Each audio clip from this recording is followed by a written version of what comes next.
मोदी सरकारच्या अर्थसंकल्पात एनडीएचं बळकटीकरण दिसून आलंय। बिहार आणि आंध्र प्रदेशसाठी विशेष निधीची तरतूद करण्यात आली आहे आणि विशेष घोषणा देखील करण्यात आल्या आहेत। एकट्या बिहारच्या रस्ते विकासासाठी तब्बल 26,000 कोटींचा निधी देण्यात आलाय, तर दुसरीकडे आंध्र प्रदेशची राजधानी अमरावतीच्या विकासासाठी हजारो कोटींचा निधी देण्यात आलाय।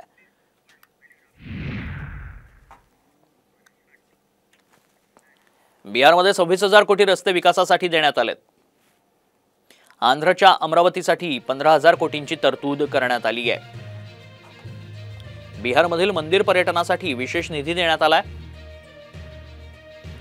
महाबोधी मंदिर कॉरिडॉर बनवण्यात येणार आहे। नालंदा विद्यापीठ पर्यटन क्षेत्र म्हणून विकसित केलं जाईल। एनडीएच्या अर्थसंकल्पात बिहारसाठी विशेष पॅकेज जाहीर झालंय।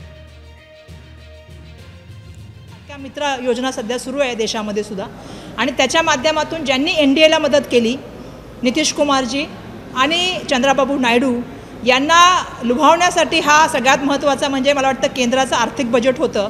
त्या दोन राज्यासाठी त्या ठिकाणी मोठ्या प्रमाणामध्ये अनाउन्समेंट